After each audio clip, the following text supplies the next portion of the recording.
Okay, here we are back again, out to do something interesting, in my mind anyway, and I'm taking you with me. Today's subject is talking about how to manage medical problems on a long distance trip, or even a short one for that matter. Yep, just had to make sure I had my pocket zipped up there. So, to quickly review on the previous section, in case it didn't do what it was supposed to do and record properly, one of the things is, when you get to a certain age, you have to manage your medical stuff. We all don't want to think that we can't do what we want to do because we're getting older. And I'm no different. I'm headed out to Rainier now to my friend's house. I'm going to try and talk her into going for a ride. But anyway, so medical problems on a long distance trip. And hopefully this will be of some interest to you. I'm trying to do a little bit more informational stuff instead of just like scrapbooky type things about where I travel to. So this is informational, hopefully. And one of the things that I personally do, I want to mention to you again, I am not a doctor and this is not medical advice. This is just what I do and how I get by in my own life, how to travel. And I would point you to my playlist and tell you that it seems to be working because I'm not dead yet.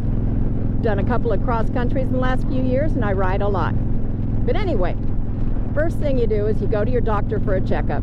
I always try and schedule these in the fall or just as winter is coming in case my doctor decides they want some other stuff done or looked at or yada yada yada.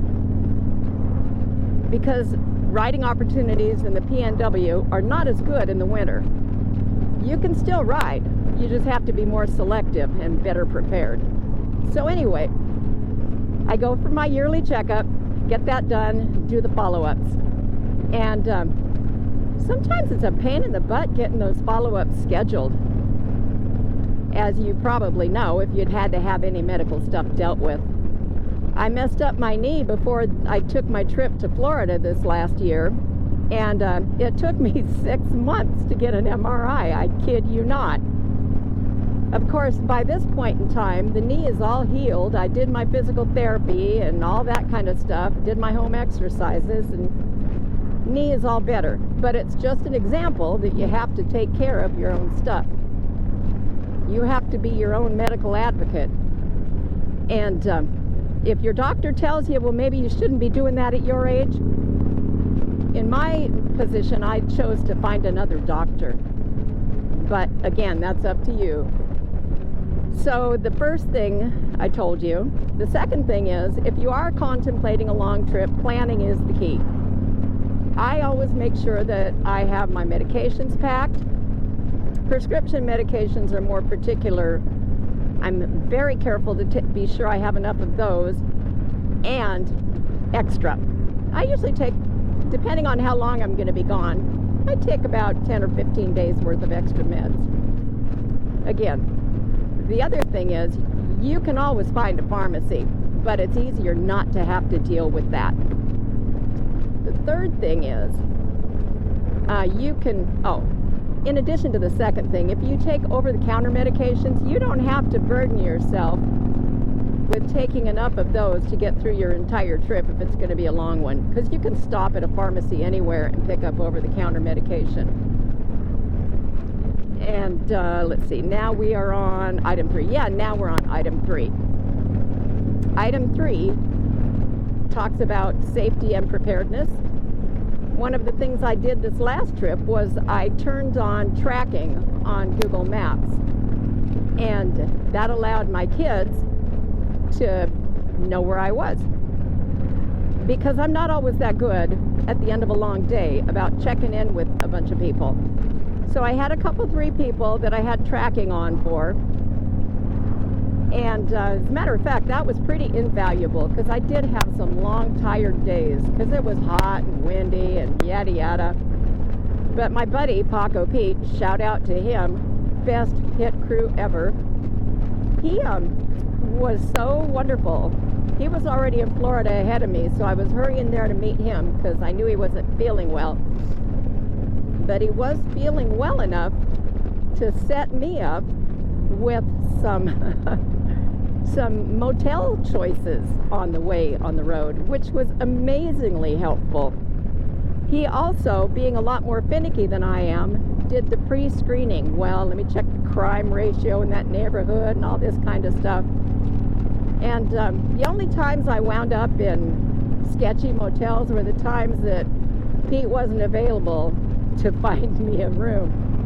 So yeah, that was invaluable. I also thought about using Bunk a Biker, but there's a certain amount of phone calling back and forth that requires, and if you're trying to hit some miles, it's not easy to do, to answer the phone and do those arrangements and keep track of them on the fly. But this next summer, since I'm trying to be a budget traveler, I might try that. So that was the third thing.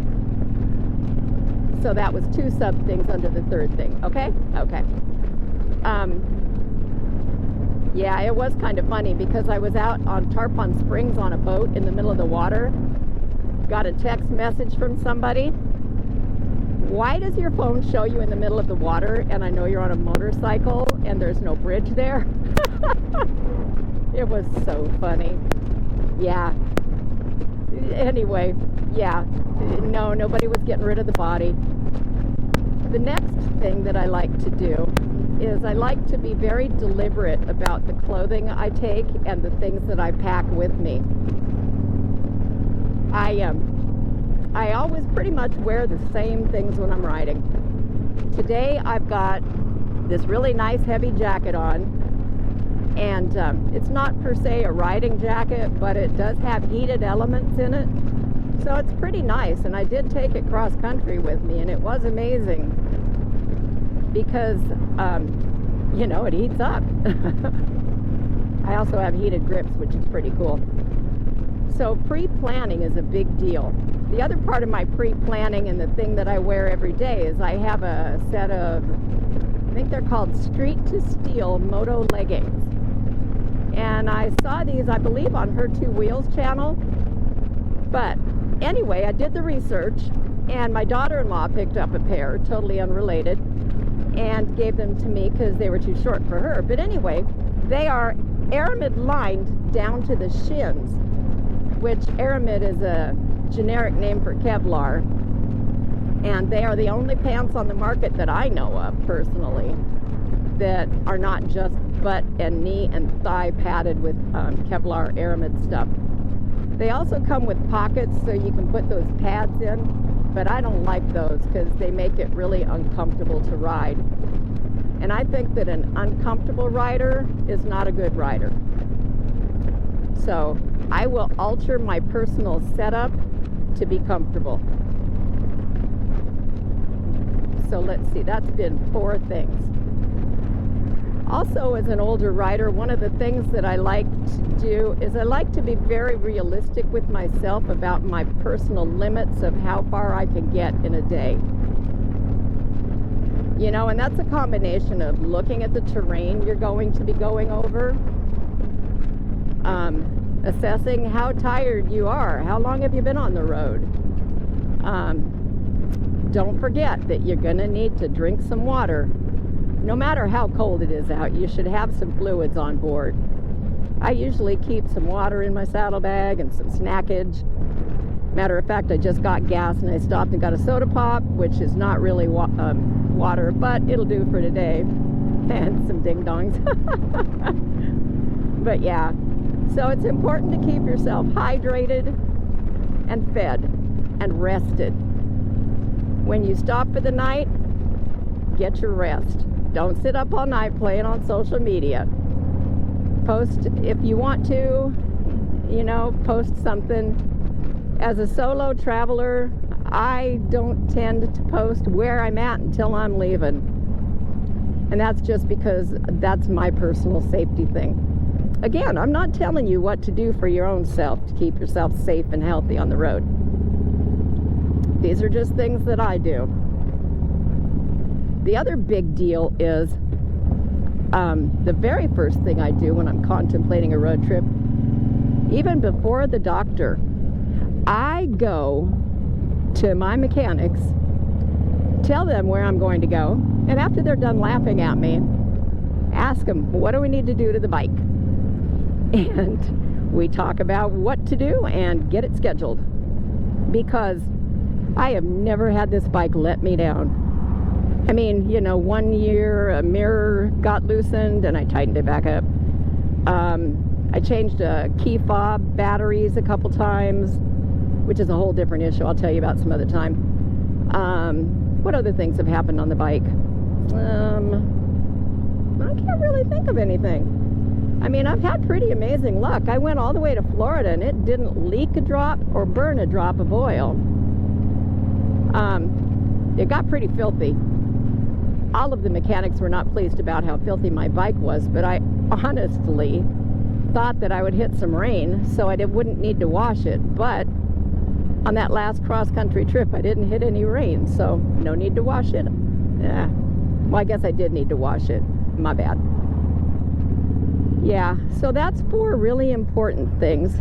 Or was it 5? I don't know. I'm going to have to go back and listen to this and put some subtitles in, I guess. Yeah. The other thing is, you know, I know that I have certain medical stuff, to go back to point number 1. And so, for example, I have severe arthritis in my neck. You might think that 300 to 500 miles a day with a helmet bobbing around on your head is not a good idea. And you would be correct. So what I did when I helmet shopped... Hey, yep, here I am back again. Because as you might have noticed already, my GoPro very helpfully kicked off before I got done with the last thing I was talking about. I was talking about some of my personal gear choices, and one of them being that light helmet that I have. And the reason I need the light helmet is I think I mentioned that I have arthritis in my neck. And so in the part where I pre-schedule things, I always tend to, if I'm going on a long trip, longer than a couple of weeks, and I'm going to be putting some miles on, I go in and I get a neck injection. It's like a prednisone cocktail type thing. But you know, it's all done through doctors and all that kind of stuff. And it's a plan that my doctor and I have to keep me moving. And I don't think I stressed quite enough when I was recording while riding about the fact that you have to keep yourself moving. You can't just expect to get up off your couch after a long winter and take off and do miles and miles and miles.